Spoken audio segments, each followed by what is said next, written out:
நேயர்களுக்கு வணக்கம். ஒரு 3 மாசத்துக்கு முன்னாடி ஒரு ஹாட் நியூஸ் சொல்லியிருந்தீங்க. இதுதான் நடக்க போகுதுன்னு. அது இன்னைக்கு நடந்திருக்கு. அந்த என்ன நியூஸ்ன்னு ஷேர் பண்ணுங்க சார்.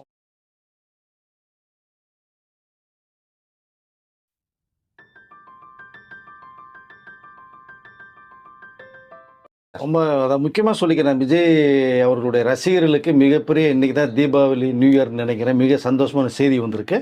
குறிப்பா தமிழ்நாட்டு மக்களுக்கு கிட்டத்தட்ட 1,72,00,000 பேர் வாக்குகள் போட்டு முதலமைச்சர் உட்காந்துல அவர்கள் விரும்பினதே இந்த மாதிரி நல்ல செய்தியை கேட்க தான். நீங்கள் சொன்ன மாதிரி 3 மாதத்துக்கு முன்னாடி நம்ம சொல்லியிருக்கேன், நிறைய விஷயங்களை சொல்லியிருக்கேன். சமீபத்தில் கூட 2 நாளைக்கு முன்னாடி சொல்லியிருக்கேன் நான் அதை. சங்கீதா அவர்கள் விஜய் அவர்களை விவாகரத்து செய்யணும்னு ஒரு மனு செங்கல்பட்டு கோர்ட்டில் போட்டாங்க. கடந்த டிசம்பர் மாதம் 2025 டிசம்பர் மாதம், ஒரு 7 மாதத்துக்கு முன்னாடி. அதை இன்னைக்கு அந்த மனுவை வாபஸ் வாங்குறேன்னு சொல்லியிருக்காங்க. இதோட என்ன ஒரு சந்தோஷமான செய்தி ஒன்று, தமிழ்நாட்டு மக்களுக்கும் ரசிகர்களுக்கும் மிகப்பெரிய ஒரு இனிமையான செய்தியை சங்கீதா அவர்கள் சொல்லியிருக்காங்கன்னு தான் நான் சொல்லிக்க விரும்புகிறேன். பட் அதை தான் நான் சொன்னது தான். அதாவது சின்ன சின்ன பிரச்சனை போயிட்டாங்க. பட் இதை ரொம்ப சிந்திப்பாங்க. ஜேசன் சஞ்சய் அவர்களுடைய கடந்த ஒரு வாரம் முடிந்த இன்டர்வியூவில் நம்ம சொல்லியிருக்கோம். நம்ம அவர் தான் முதல்ல தேவையில்லாமல் பேசுனதுக்கு ஒரு ஆப்பு வச்சாருன்னு சொன்னோம். நம்ம 2வது ஆப்பு சங்கீதா அவர்களுக்கு வச்சுருக்காங்க. அவர்களுக்கு தேவையில்லாம் பேசுனவர்கள் வச்சுருக்காங்கன்னு நினைக்கிறேன் அதை. பட் உண்மையிலேயே இது ரொம்ப வரவேற்கத்தக்க ஒரு விஷயமா நான் பார்க்குறேன். ஏன்னா சின்ன சின்ன விஷயங்கள் வரும், குடும்ப பிரச்சனை வரும், அதெல்லாம் கொஞ்சம் கேப் விட்டுட்டு கொஞ்சம் அமைதியாக இருந்தாங்கன்னா நாளடைவில் சிந்திக்கும் போது செயல்படும் போதெல்லாம் பார்த்தோம்னா நிறைய விஷயங்கள் நல்லது. ஸோ யோசனையில் வருன்றதை நிறைய சொல்லியிருந்தேன். அதை இன்றைக்கி அந்த ஒரு நல்ல செய்தியை சொல்லியிருக்காங்க. கிட்டத்தட்ட வீடியோ கான்ஃபரன்ஸ் மூலமாக நீதியரசர் சுஜாதா மேடம் அவர்கிட்ட ஒரு கிட்டத்தட்ட ஒரு 15 நிமிடங்களுக்கு மேலாக பேசியிருக்காங்க. பேசிட்டு இல்லை நான் கேட்ட விவாகரத்து மனு நான் வாபஸ் வாங்குறேன் அப்படின்னு தெளிவாக சொல்லிட்டாங்க. அவங்க உடனே கொடுத்துட்டாங்க. கோர்ட்டை தான் சொல்லுவோம். கோர்ட் உடனே டைவர்ஸ் கேட்டோன்னு கொடுத்துட மாட்டாங்க. கொஞ்சம் கேப் விடுவாங்க, 2 பேரை பேச வைப்பாங்க, கவுன்சிலிங் கூப்பிடுவாங்க, என்ன பிரச்சனைன்னு கேட்பாங்க. குடும்பம்னு என்ன அவங்க ஒரு ஃபேமிலி மெம்பர் மாதிரி அவங்கள்ட்ட கூப்பிட்டு கவுன்சிலில் உட்காந்து டிஸ்கஷன் பண்ணுவாங்க.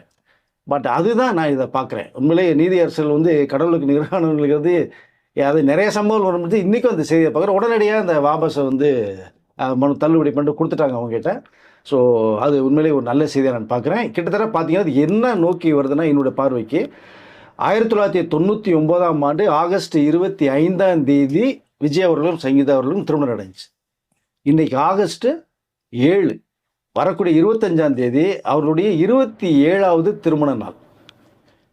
கூடிய சீக்கிரம் சங்கீதா அவர்கள் விஜயோட சேருவாங்க. ஜேசன் சஞ்சய் திவ்யா அவங்களோட ரொம்ப ஹாப்பியாக ஒரு லைஃப் போகும். இனிமேல் திருஷ்டி மாதிரி ஒரு சின்ன கல்லெறி கண்ணாடி உடஞ்ச மாதிரி திருஷ்டி பட்டுருச்சு. அதை நாளடைவில் சரியானு சொல்லியிருந்தேன். இதை தான் எல்லா பேரும் விரும்புனாங்க. நம்ம பேசுகிற கமெண்ட்ஸ் இதெல்லாம் பார்க்க போனோம்னா 2 பேரும் சேரணும், குடும்பமாக இருக்கணும், நல்லா இருக்கணும் நீங்கள் அப்படின்னு கோடான கோடி பேர் கமெண்ட்ஸில் கருத்துக்களை பதிவு பண்ணாங்கன்னா அவங்களுடைய பிரார்த்தனைகள் படிச்சுட்டு தான் நினைக்கிறாங்க. விஜய் அவருடைய ரசிகர்களுடைய பிரார்த்தனையும் தமிழ்நாட்டு மக்களுடைய பிரார்த்தனையும் தான் இந்த சங்கீதா மூலமாக நிறைய அவங்களும் பார்த்துருப்பாங்க கமெண்ட்ஸில். ஸோ இவ்வளோ பேர் மக்கள் நம்ம விரும்புகிறாங்க நம்மளை சேரணும்னு சொல்லி அப்படின்னு கண்டிப்பாக சிந்திச்சிருப்பாங்க இல்லையா? அதன் விளைவாக தான் நான் இதை பார்க்குறேன். இன்றைக்கி அந்த விவாகரத்தோட வாபஸ் வாங்கினதை. ஸோ வரக்கூடிய 25ஆம் தேதி கண்டிப்பாக அந்த திருமண நாள் 27வது வருட திருமணம் வரப்போகுது. அப்போ ரொம்ப இனிமையாக சேர்ந்து ஒரு செலிப்ரேட் பண்ணி ஒரு வீடியோ ஃபோட்டோஸ் விட்டாங்கன்னா ரொம்ப சிறப்பாக இருக்குன்னு நான் நினைக்கிறேன். அது விரைவில் நடக்கிறது வாய்ப்புகள் இருக்குது. நான் இதுக்கு முன்னாடியே பார்த்தீங்கன்னா நிறைய பேர் விமர்சனங்களில் எப்படியாவது விஜய் அவர்கள் மக்கள் மீது செல்வாக்கு குறைக்கணும், சங்கீதா முறையில்னு ட்விஸ்ட்டு பண்ணி சீண்டி விட்டு மற்றவங்களாம் பேச வச்சு விஜய் அப்படி பேசுகிறாரு, சங்கீதா அப்படி பேச வராங்க, பேட்டி கொடுத்துட்டாங்க, கண்ணான்னு பேசுகிறாங்க, பிளாஸ்ட் ஆக போகுது அப்படின்லாம் எவ்வளோ விஷயங்கள் எவ்வளோ இதை பேசுனாங்க தொடர்ந்து. ஆனால் நம்ம மட்டும் நிறையா இதில் சொல்லியிருந்தேன். இந்த பிரச்சனையில் சங்கீதா அவர்கள் சைலண்டாக பண்ண ஒரு விஷயத்தை வெளியில் விட்டுட்டாங்க, லீக் பண்ணிட்டாங்க. அதை அவங்க விரும்பவே கிடையாது முதல்ல. அப்போ இது பண்ணும்போது இன்னும் மேற்கொண்டு என்னென்ன நடக்குங்கிறத அவங்க ரொம்ப யோசித்தாங்க. அது இவங்க 2 பேருக்குள்ள சண்டை வரட்டும்ன்றதுக்காக லீக் பண்ணி விட்டாங்க. எஸ், அது வேற பிப்ரவரி மாதம் லீக் ஆகுது. டிசம்பர் மாதம் கொடுத்தது பிப்ரவரி மாதம் இந்த வருஷம் 3 மாதத்துக்கு அப்புறம் ஆட்டோமேட்டிக்காக வெளியே வந்து அது எப்படி நீங்கள் பார்ப்பீங்க? அப்போது விஜய் அவர்களை ஒரு தாக்குதல் பண்ணுற அந்த நோக்கம் தான், மக்கள் மத்தியில் செல்வ குறைக்கணும் ஒரு நோக்கம் தான். இவர் 2 பேர்த்துக்குமே பிரச்சனை இன்னும் வேறு மாதிரி ட்விஸ்ட் பண்ணி உருவாக்கி விட்டலாம் அப்படிங்கிறது மாதிரி தான் இருக்குது விஷயம். பட் அதெல்லாம் ரொம்ப உடச்சி எறிஞ்சிட்டாங்க அப்படிங்கிறத சொல்லுது. ஸோ ரொம்ப சந்தோஷமான ஒரு செய்தி வந்திருக்கு. அது உண்மையிலே பாராட்டத்தக்க விஷயம். குடும்பம் ஒன்று சேரட்டும். இதை தான் தமிழக மக்கள் விரும்புகிறாங்க. அவரோட நம்மளும் விரும்புகிற ஒரு விஷயம். ஆனால் இதை தான் நம்ம 3 மாதம் முன்னாடியே தெளிவாக சொன்னது இருக்குது. நீ பல வீடியோ பார்த்தீங்கன்னா உங்களுக்கு தெரியும் சார். இது சார் ஆக்சுவலாக இன்றைக்கி காலையில் பார்த்தீங்கன்னா என்ன சொன்னாங்கன்னா, சிஎம் சார் வந்து பார்த்தீங்கன்னா அவரும் வீடியோ கான்ஃபரன்ஸில் வரணும்னாங்க. எஸ் அவர் என்ன சொன்னார்னா, இல்லை நான் இப்போ வந்து போயிட்டு இருக்கு சட்டமன்றம் கூட்டம் போயிட்டு இருக்கு அப்படின்னப்போ டைம் சேஞ்ச் பண்ணாங்க. இதுக்கப்புறம் என்ன நடந்தது ஆக்சுவலாக? காலையில் வர வேண்டியது தான் சட்டசபையில் வந்து முதலமைச்சர் சொல்லிட்டு அவருடைய வழக்கறிஞர்கள் வந்து போய் அங்கே இப்போ சட்டசபை கூட்டத்தொடர் பட்ஜெட் கூட்டத்தில் நடந்துட்டு இருக்கு அப்படிங்கிற விஷயத்த சொல்லி அவங்க நெக்ஸ்ட் ஒரு டேட் வந்து கொடுக்கறது மாதிரி வருது. அப்போ இங்கே தான் ஹைலைட் பாருங்க. அப்போ சங்கீதா அவர்கள் இல்லை இன்னைக்கே இந்த கேஸை விசாரிக்கணும்னு சொல்றாங்க. இப்போ அங்கே ஒரு ட்விஸ்ட் இருக்கு. அப்போ உடனே சரி மதியானம் தள்ளி வைக்கிறாங்க. இப்போ என்ன இருக்குன்னு பல பேர் அதுக்கு முன்னாடி அப்போ இன்னைக்கு சங்கீதா ஒரு முடிவோடு இருக்காங்க. நான் அவங்க எடுத்த முடிவு ஒரு நல்ல முடிவு எடுத்துறது மற்றவங்களுக்கு தெரியாது. ஆனால் இன்றைக்கி அது முடிவு பண்ணிட்டாங்க சங்கீதா அவர்கள். இப்போ மதியானத்துக்கு மேலே வருது. அப்போது விஜய் அவர்கள் தரப்புலையும் பார்த்த போனோம்னா கிட்டத்தட்ட அவருடைய வழக்கறிஞர்களுக்கு எல்லா ரைட்ஸும் கொடுத்துருக்காங்க. பேச சொல்லி அது கான்ஃபரன்ஸ் மூலமாக எல்லாம் சொல்லும் போது தான் ஓகே மதியானத்து மேலே தள்ளப்பட வைக்கிறது. மதியானத்து மேலே வரும்போது பார்த்தோம்னா 15 நிமிடங்கள் வந்து நீதியரசர்கிட்ட சங்கீதா அவர்கள் பேசுகிறாங்க. பேசும்போது தான் இந்த செய்தி வருது. என்ன செய்தி வருது? நான் விவாகரத்து கேட்ட மனுவே வாபஸ் வாங்கிக்கிறேன்ற செய்தியை சொல்கிறேன். அதுக்கு தான் அவங்க இன்றைக்கே இதை வந்து கேஸை முடிக்கணும். அதுக்கு முன்னாடி பார்த்தோம்னா கேஸ் இன்றைக்கே முடிக்கணும்னு சங்கீதா அவர்கள் சொல்லிட்டாங்க. ஸோ இன்றைக்கி ஒரு முடிவு வரப்போகுது விஜய் அவர்கள்ட்ட அப்படிங்கிற அளவுக்கு நிறைய பேச ஆரம்பிச்சிட்டாங்க அதுக்குள்ள டீமே.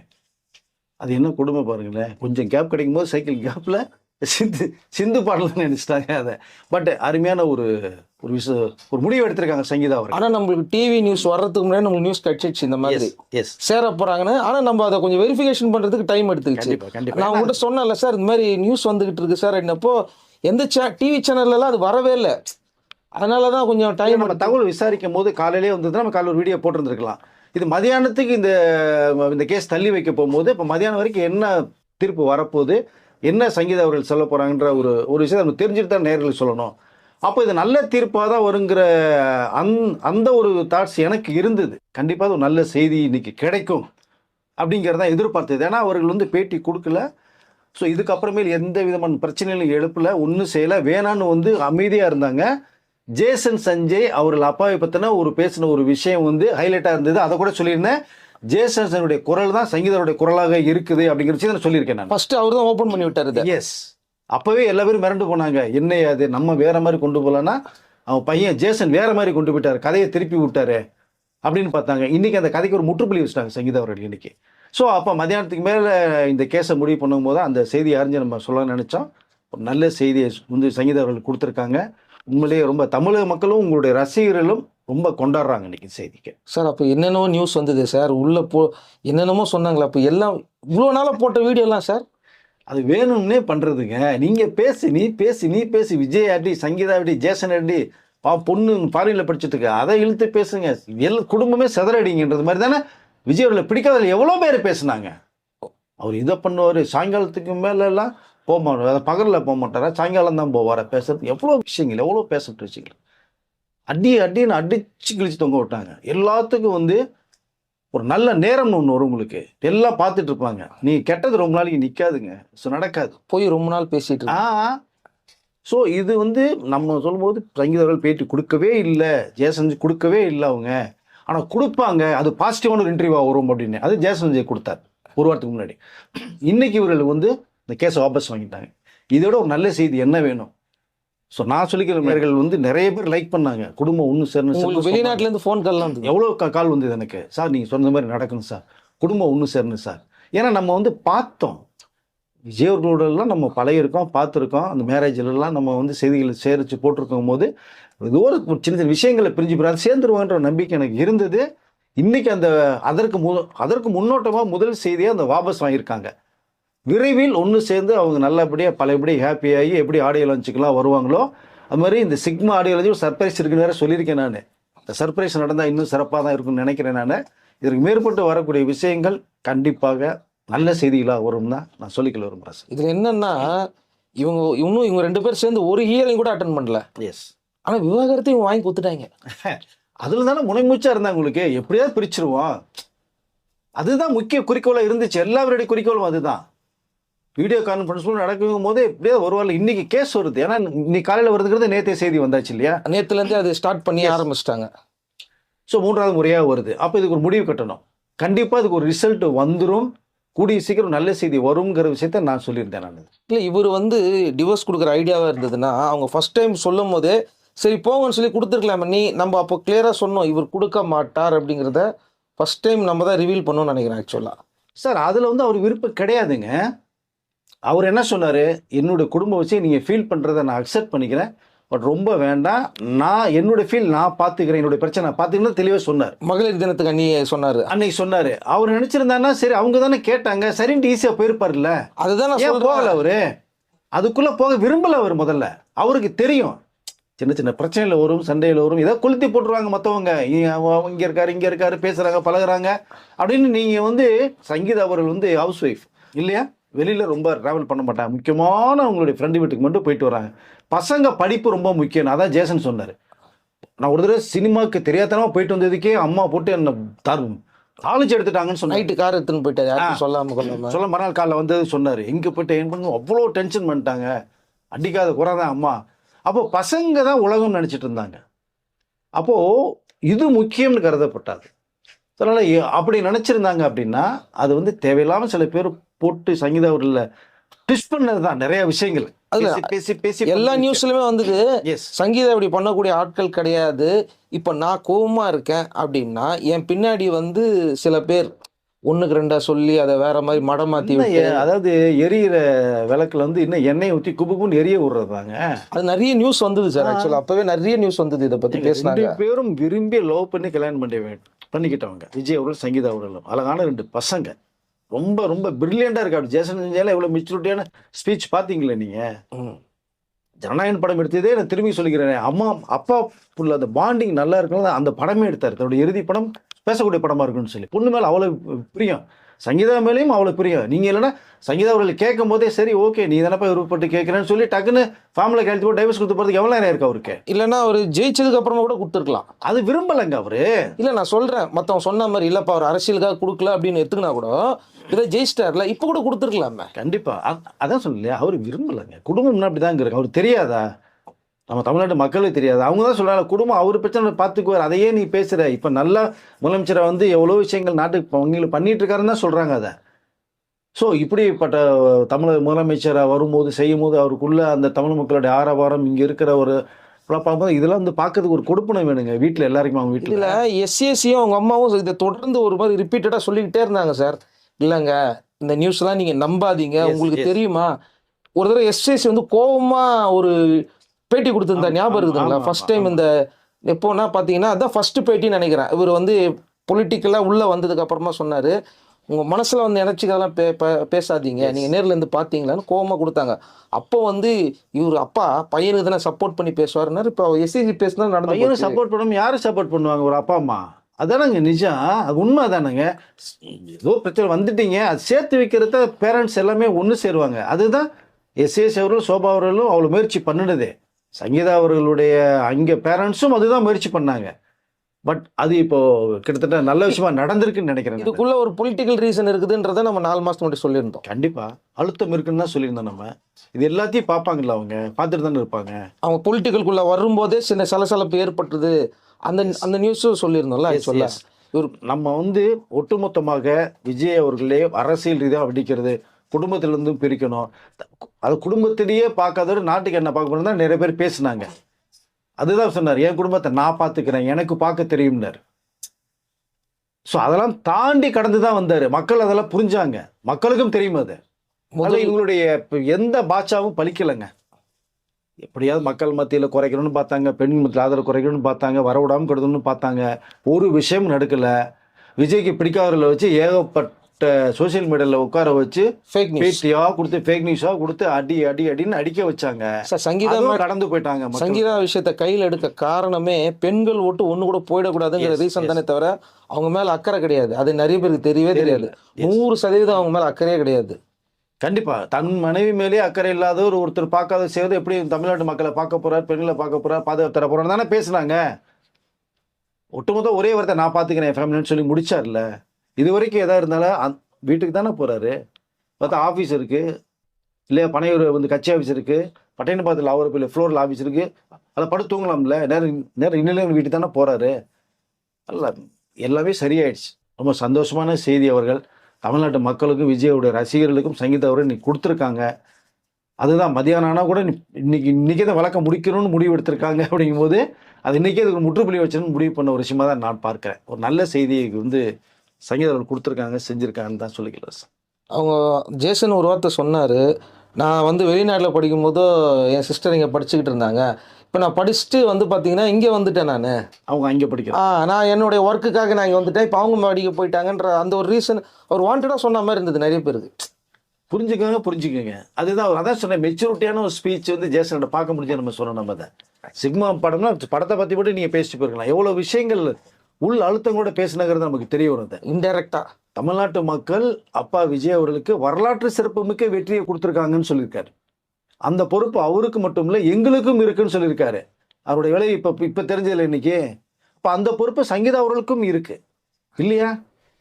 அதை வந்து ஒரு அதுதான் எல்லாத்தையுமே புரிஞ்சுக்கிட்டாங்க. அந்த பொறுப்பு இருக்கிறதுனால தான் இந்த அவங்க வந்து கொடுத்த அந்த விவகாரத்து மனுவை வந்து இன்றைக்கி வாபஸ் வாங்கியிருக்காங்க. அப்படிங்கிறது தமிழ்நாட்டு மக்கள் ரொம்ப சந்தோஷப்படுற தகவல் வருது. இந்த செய்தியை மதியானம் கூட எல்லாத்தையும் கேட்கும்போது கூட தகவல் வந்து சொன்னாங்க, இதுதான் நாங்கள் எதிர்பார்த்தோம், நீங்களும் அதுதான் நிறைய வீடியோ சொல்லியிருக்கீங்க, குடும்பம் ஒன்று சேரணும்னு சொல்லி அந்த செய்தி சொல்லியிருக்கும் போது ரொம்ப சந்தோஷமா இருக்குது அப்படின்னு சொல்கிறாங்க. நம்ம சொன்னப்பெல்லாம் வந்து பார்த்தீங்கன்னா இதெல்லாம் ஒரு நியூஸா அப்படின்னாங்க நிறைய பேர். நம்ம எத்தனை முறை சொல்லிட்டு இருந்தோம், இல்லைங்க அவர் கொடுக்க மாட்டார் விவாகரத்து, புரியுதுங்களா? கொடுத்தா அவர் வந்து கொடுத்துட்டோம் அப்படின்னு இருக்கலாம்ல, அவர் கொடுக்க விருப்பம் இல்லை அப்படிங்கிறத நம்ம திரும்ப திரும்ப நான் அதை பதிவு பண்ணுறேன். நம்ம வேணா போய் பார்க்க சொல்லுங்க, பழைய வீடியோஸ் எல்லாம் இருக்கு. அதில் ரொம்ப தெளிவாக சொல்லியிருந்தோம், ஒரு ஹாப்பி நியூஸும் ஒன்று வரப்போகுதுன்றத சொல்லியிருந்தோம்ல, விரைவில் வரப்போகுது. இப்போ போன வாரம் கூட சொல்லியிருக்கேன், நான் ஒரு வீடியோவில் சொல்லியிருக்கேன், 4 நாளைக்கு முன்னாடி. ஆமாம், ஒரு சர்ப்ரைஸ் காத்துக்கிட்டு இருக்குன்னு சொல்லியிருக்கேன் நான் ஒரு 4 நாளைக்கு முன்னாடி. அந்த வீடியோட எடுத்து பாருங்க. அந்த சர்ப்ரைஸ் இன்னைக்கு வந்திருக்கு. விரைவில் இன்னொரு சர்ப்ரைஸும் காத்துக்கிட்டு இருக்கு, வெயிட் பண்ணுங்க. அந்த நல்ல செய்தி கூடிய சீக்கிரம் வரப்போகுது, அதையும் நான் உங்கள்கிட்ட நேரடியாக பகிர்ந்துக்கிறேன் சார். இப்போ இணையதளத்தில் நீங்கள் போய் செக் பண்ணுங்க, ட்ரெண்டிங்கில் வந்துருச்சு. எஸ், வரதானே செய்யும். பெரிய சென்சேஷனல் நியூஸ் இல்லைங்க அது, வராமல் எப்படிங்கிறதுங்க. அது வந்து பேசுகிறதே கிடையாது, அமைதியாக இருக்காருன்றாங்க. அமைதியாக இருந்தே எல்லாம் பாசிட்டிவாக முடியுது. ரொம்ப பேச மாட்டார், பேசுகிறவங்கள்ட்ட கேட்பார், கேட்டுட்டு ஒரே பதில் நச்சுன்னு இருக்கேன். அப்படி தான் அவருடைய ஸ்டைலு, விஜய் சாருடைய ஸ்டைலு. அதான் அமைச்சர்கிட்ட அதான் சொல்லியிருக்காரு, பேசுறது பூரா கேட்டுருங்க, கேட்டுட்டு வேடிக்கை பாருங்க, அப்புறம் கடைசியாக நம்ம பேசிடுவோம். அதுதான், ரொம்ப பேச மாட்டார். ஆனால் அதுக்கு கொஞ்சம் அதிகமாக பேசுகிறது ஜெய்சன் நினைக்கிறேன் நான். இதை அப்படியே கொஞ்சம் அதிகமாக இன்டர்வியூவில் பேசியிருந்தார். ஸோ அதனால் வந்து இன்றைக்கு வந்த ஒரு செய்தியை நம்ம சொல்லிக்கொள்ள விரும்புகிறோம். மீண்டும் அது இன்னைக்கு வந்து நல்ல செய்தியை விட இன்னும் அடுத்து ஒரு சூப்பர் நல்ல செய்தி வரப்போதும், சர்ப்ரைஸ் காத்துட்ருங்க. அது உங்களுக்கு தெரிய வரும், தெரிஞ்சோன்னு நானும் உங்களுக்கு நான் பேச வரேன். அது என்ன செய்தி அப்படிங்கிறத வந்து கீழே கமெண்ட் செக்ஷனில் சொல்லுங்கள். கண்டிப்பாக இன்னும் அடுத்த ஒரு பிரேக்கிங் நியூஸ் அடுத்த வீடியோவில் சொல்கிறோம். ஃபஸ்ட்டு வந்து ஒரு வாழ்த்துக்களை தெரிவிச்சுக்கோம். கண்டிப்பாக சார். சங்கீதா அவர்களுக்கு ரொம்ப தேங்க்ஸ் சொல்லிக்கலாம். ஏன்னா குடும்பம் அவங்களுக்கு தெரியும், நம்ம ஒன்றும் சொல்ல வேண்டிய அவசியம் இல்லை. விஜய் அவர்கள் இன்றைக்கி எந்த நிலைமையில் இருக்காங்க, தமிழகத்தின் முதலமைச்சர் இருக்காங்க, மக்கள் மத்தியில் செல்வாக்கு இருக்காங்க, அவங்களுக்கு கண்டிப்பாக தெரியும். இந்த ஒரு அரிய வாய்ப்பு வந்து எந்த நடிகருக்குமே எம்ஜிஆர் அவர்களுக்கு பிறகு கிடைக்கல. இன்னொன்று நம்ம சொல்கிறோம், சங்கீதா அவர்களை வந்து பார்த்தீங்கன்னா விஜய் ரசிகர்கள் எங்கேயுமே திட்டவே இல்லை சார். அது நம்ம இங்கே ஒரு இடத்துல சொல்லணும். கண்டிப்பாக சில பேர் என்ன பண்ணுவாங்கன்னா, வேணும்னே விஜய் அவர்களுடைய ஃபோட்டோ டிபியில் வச்சுப்பாங்க, வச்சுட்டு இவங்களை போய் திட்டிடுவாங்க. உடனே இவங்க என்ன பிரச்சாரம் பண்ணுறாங்கன்னா, விஜய் ரசிகர்கள் சங்கீதாவை திட்டாங்க அப்படின்னு சொல்லிட்டு சில அதையும் சொன்னாங்க பொய்யா. உங்களுக்கு தெரியல, பேசுனாங்களே, அந்த வீடியோ இருக்கே பல சில இப்போதான் பிடிக்காதவர்கள் நிறைய விஷயங்கள் பேசுனாங்கல்ல. அப்புறம் உள்ளே போய் பார்த்தா அவன் விஜய் ஃபேனே கிடையாது. அது ஒரு ஃபேக் ஐடி. அது 2 பேருக்குள்ள சண்டையை உருவாக்கணும் அப்படின்றதுக்காக பண்ணப்பட்ட நிறைய ரசிகர்களே திட்டுறாங்க பண்றாங்க அப்படிங்கிற அந்த கோபத்தை கிளப்புறதுக்காக இவரு தான் விட்டு திட்ட வைக்கிறாருங்கிற மாதிரி ஒரு பிரச்சாரம் பண்ணாங்க. அப்படியும் கிளப்புனாங்க. இது எல்லாமே தெரியும். கண்டிப்பா ஜேசன்தே சொல்லியிருப்பாரு, ஆமா இது வந்து ஃபேக்குமா, ஃபேக் நியூஸ், ஃபேக் ஐடி, நீ நம்பாதான், நம்ம பார்த்துக்கோம், வெயிட் பண்ணு. கண்டிப்பாக ஜேசனும் வந்து ஒரு ஐடியா கொடுத்துருப்பார், சொல்லாமல் இருக்க மாட்டார். ஸோ அதனால் எல்லாமே வந்து இது உணர்ந்தவர்கள், ஃபாரினில் இருந்தவங்க, அவங்களுக்கு தெரியாத சங்கீதவர்களுக்கு. ஸோ எல்லாத்தையுமே பார்த்தாங்க, யோசித்தாங்க, ஒரு நல்ல முடிவு எடுத்திருக்காங்க. அவங்க சொந்தத்தில் கூட நடந்த சில நிகழ்வுகள்லாம் அவங்க போயிட்டு வந்துட்டு தான் இருந்தாங்கல்ல. எஸ் இங்கே வந்து ஃபங்க்ஷனுக்கு எல்லாம் போயிட்டு வந்தாங்கல்ல. அப்போது வந்தாங்க, கலந்துக்கிட்டாங்க, எல்லா செய்தியிலையுமே பண்ணிட்டு தாங்க இருந்தாங்க. ஃபங்க்ஷன்லாம் கலந்துக்கிட்டாங்க. பசங்களும் ரொம்ப கண்ணுங்கிறது மாதிரி 2 பேரும் 2 கண்கள் மாதிரி பார்த்துட்டு இருக்காங்க. ஸோ இப்போ விஜய் அவர்களையும் கண்டிப்பாக ஒரு நல்ல செய்தியோடு தான் வருவான்னு நினைக்கிறேன். தகவல் வருது, பார்க்கலாம். வந்தோன்னா நம்ம வந்து அதையும் தெளிவாக கன்ஃபார்மாக தெரிஞ்சதுக்கப்புறம் நம்ம நேரில் சொல்லலாம் சார். ஓகே சார், இதோடைய முழு டீட்டெயில்ஸ் என்ன நடந்தது அப்படிங்கிற நாளைக்கு இன்னொரு வீடியோவில் பார்க்கலாம். நன்றி சார். நன்றி சார்.